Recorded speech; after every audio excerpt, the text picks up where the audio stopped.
Margaret Ashford had built her empire from nothing. At 58, she owned 3 luxury hotel chains across the country. Her tailored white suit and perfectly styled blonde hair spoke of success, but her blue eyes held a weariness that money couldn't fix. She wasn't supposed to be home this early.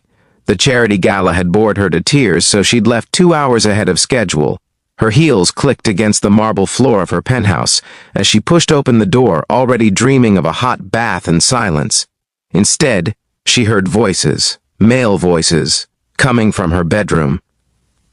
Margaret's heart hammered against her ribs. She reached for her phone, but before she could dial, a hand covered her mouth from behind. She tried to scream, but the grip was firm. "Shut up," a rough whisper came against her ear. "Don't say a word." Terror flooded through her. She recognized that voice. Michael, her night janitor, the quiet man in his early 50s who'd worked in her building for the past 3 years. Always polite, always invisible. Now he was attacking her. Margaret's mind raced. She was about to be robbed, or worse, in her own home, by someone she'd trusted enough to give building access to. Michael's other arm wrapped protectively around her shoulders, pulling her backward away from the hallway. His body tensed like a coiled spring. That's when she heard it clearly. "Check every room," one of the intruders said. "The security guy said she keeps a safe in the bedroom closet. Jewelry alone is worth $2 million. "What if she comes back?" another voice asked. "She won't. She's at that gala until midnight. We've got 4 hours. Margaret's eyes went wide. Michael's hand remained firmly over her mouth as he pulled her silently into the kitchen pantry. In the darkness, she could feel him trembling, not from fear, from controlled rage. He slowly removed his hand and pressed a finger to his lips. In the dim light filtering through the crack in the door, she saw his face. Those steady brown eyes weren't threatening. They were protective. "There are 3 of them," he breathed, barely audible. "I came up to fix the hallway light and heard them breaking in through the service entrance. I was about to call the police when I heard your footsteps." Margaret's throat tightened. He hadn't been attacking her. He'd been saving her. "My phone," she whispered. Michael shook his head and showed her his own screen, already dialing, a text ready to send to 911. But he was waiting. "If they hear us, they'll panic," he mouthed. "Panic makes people dangerous." For 20 minutes they stood in that pantry, 20 minutes that felt like 20 hours. Margaret could hear the men ransacking her bedroom, her office, pulling out drawers and cursing when they couldn't find the safe they'd been promised. "This is taking too long," one finally said. "Grab what you can and let's go." Michael's jaw clenched. He hit send on his phone, then waited. 2 minutes later they heard sirens in the distance. "Cops! Move!" Footsteps thundered past the kitchen. The front door banged open, then silence. Michael stayed still for another full minute before opening the pantry door. He checked the hallway, then nodded. "They're gone." Margaret's legs nearly gave out. Michael caught her elbow, steadying her. "Sit," he said gently, guiding her to a kitchen chair. "The police will be here any second." She looked at him, really looked at him for the first time.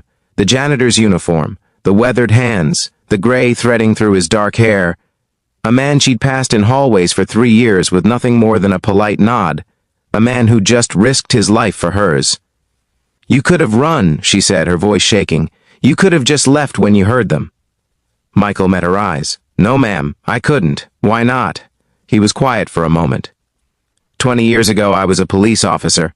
I had to retire early after an injury, lost everything in the divorce that followed, lost my pension in the settlement. Been working as a janitor ever since." He glanced toward the hallway. "But I took an oath once, to protect people. That doesn't just go away because you change jobs." Tears burned Margaret's eyes. "I don't even know your last name." "Brennan," he said. "Michael Brennan." The police arrived moments later. Statements were taken. The intruders were caught, 6 blocks away. And through it all, Michael stayed by her side, calm and steady. When the last officer finally left, Margaret turned to him. "I'm going to ask you something, and I want you to really think about your answer." Michael waited. "How would you feel about a career change?" "I need a new head of security, someone I can trust. The pay is considerably better than janitorial work." Michael's eyes widened. Mrs. Ashford, you saved my life tonight, she interrupted. Not because you had to, because of who you are. That's exactly the kind of person I need protecting my hotels, my guests, my employees. She extended her hand. What do you say? Michael looked at her hand for a long moment. Then a slow smile crossed his weathered face and he shook it. I'd be honored. 3 months later, Michael Brennan ran security for all 3 Ashford hotel chains. He hired carefully, trained thoroughly, and treated every guest like they mattered. And Margaret never forgot that sometimes the most extraordinary people are hiding in the most ordinary places, waiting for their moment to show who they really are. All it takes is someone willing to see them. If this story touched your heart, please give it a like and share it with someone who needs a reminder that heroes walk among us every day. Subscribe for more stories that celebrate everyday courage and the power of second chances. And comment below, have you ever been helped by an unexpected guardian angel? I'd love to hear your story.